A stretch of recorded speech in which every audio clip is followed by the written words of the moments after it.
سنبت 6 تحساس 2020 ኣብ ውሽጥን ኣብ ደገን ኤርትራ ኮንኩም ንመደባት መስትያት ቤትና ክትከታተሉ ምሳና ሓቢርኩም ዘለኹም ክቡራት ተኸታተልትና ዕዙዝ ሰላምታና ካብዚ ኣብ ከተማ ኑረምበርግ ጀርመን ዝርከብ ስቱድዮና ይብጻሕኩም ምሳኹም ዘለኹ ዘካርያስ ክብረአቤ መደብና ሕጂ ይጅምራሎ ሰናይ ምክትታል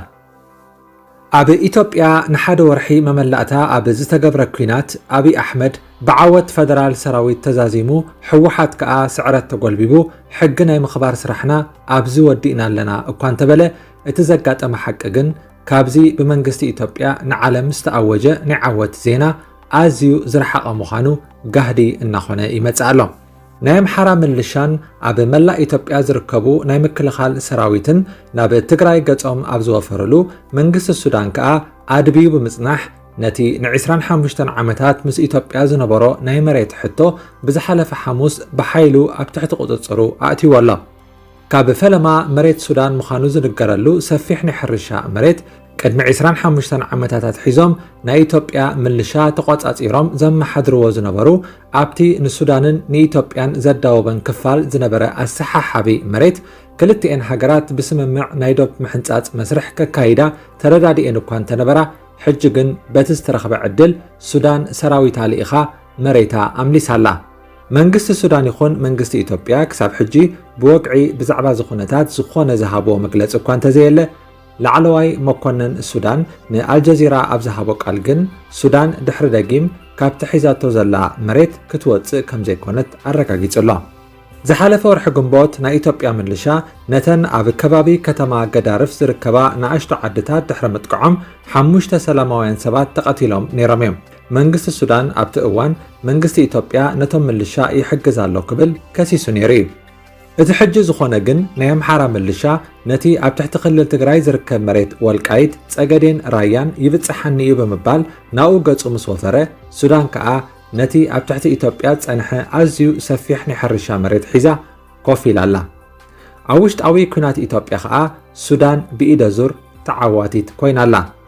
መንግስቲ ኢትዮጵያ ኣብዚ እዋን ኣብ ኩናት ትግራይ ተጸሚዱ እናሃለወ ምስ ሱዳን ካልእ ኩናት ምኽፋት ከዋጽኦ ስለ ዘይክእል ከኣ ነቲ ፍጻሜ ርዩ ከም ዘይረኣዮ ብስቕታ ክሓልፎ ተገዲዱ ኣሎ ኢትዮጵያ ኣብዚ ኩናት ብዘይካ ናይ ሰብ ህይወትን ንብረትን ካልእ ብዙሕ ብገንዘብ ዘይትመን ሰፊሕ መሬት ዝኸሰረት ኣዝያ ትገርም ሃገር ኮይና ኣላ ሱዳን ንሃገራት ኤርትራን ኢትዮጵያን ካብ ነዊሕ እዋን መዕቆቢት ስደተኛታትን ብምዃና ብብዙሓት እትምጎስ ሃገር እያ ሱዳን ሎሚ እውን ኢትዮጵያውያን ስደተኛታት ንምቕባል ኢዳ ክትዝርግሕ ምዃና ኣፍሊጣ ኣላ ምስ ኢትዮጵያ ናይ መሬት ሕቶ እናሃለዋ እውን ካብ ትግራይ ይኹን ካብ ካልእ ክፍሊ ኢትዮጵያ ንዝመፁ ስደተኛታት ዝኾነ ተጻብኦ ክትገብር ኣይተረኣየትን ሕጂ ኩናት ኢትዮጵያ ንሱዳን ወርቃዊ ዕድላ ተኸፊቱላስ ድሕሪ 25 ዓመታት መሬታ ኣምሊሳ ኣላ ኣብ ኢትዮጵያ ዝተወልዐ ኩናት ከኣ ገና ፍኸም እናበለ ይቕጽል ኣሎ እታ ሃገር ካብ ቁጠባዊ ዕቤት ወፅያ ናብ ከቢድ ቁጠባዊ ቅልውላው ትሽመም ኣላ ስእሊ ቀዳማይ ሚኒስተር አብይ አሕመድ ኣብ ዓለም ተባላሽዩ ኣሎ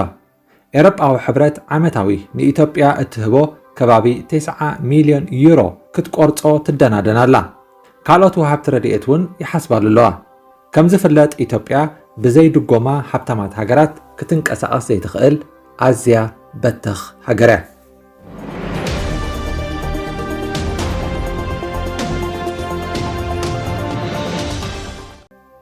ናብ ካልእ ኣርእስቲ ምስ እንሰግር ክቡራት ተኸታተልትና ሎሚ ኣብ ኣስመራ ብዓይነቱ ፍልይ ዝበለ ናይ ባርዕ ሓደጋ ከም ዘጋጠመ ናይ ስርዓት ህግደፍ ናይ ሓበሬታ ሚኒስተር ዝኾነ የማነ ሻርሊ ኣብ ናይ ትዊተር ገጹ ጽሒፉ ኣሎ ንሱ ከምዚ ዝስዕብ ክብል እዩ ነቲ ኩነታት ገሊጽዎ ዘሎ ኣብ ኣስመራ ከባቢ ባሕቲ መስከረም ኣብ ዝርከብ ብሕታዊ ትካል ፕላስቲክ ኮኸብ ብሰንኪ ኤሌክትሪክ ሎሚ ለይቲ ብዘጋጠመ ባርዕ ሓዊ ሓደ ኣባል ኣሃዱ መጥፋእቲ ሓዊ ዝርከብዎም 3 ሰባት ኣካላዊ ጉድኣት ወሪድዎም 15 ሚልዮን ናቕፋ ዝግመት ንብረት ድማ ዓንዩ ኣሎ ክቡራት ተኸታተልትና ብዛዕባ ኣብ ኣስመራ ሎሚ ዘጋጠመ ከቢድ ባርዕ ሓዊ ተወሳኺ ሓበሬታ ኣብ ዝረኸብናሉ ተመሊስና ክንሕብረኩም ኢና መስትያት ቤትና መስትያት ቤትና ንሓቀኛ ምስሊ ኤርትራ ንምንጽብራቕ ዝተፈላለዩ ጽሑፋት ተንቀሳቓሲ ምስልታትን ቃለ ምሕትታትን ሒዛ ብዘካርያስ ክብረአብ እናተዳለወት እትቐርብ መደብ እያ كفوت لساني من يزعصوني عيسجد علي عبطاقوت ملاخي قطاوخي قنا مسلي فتحي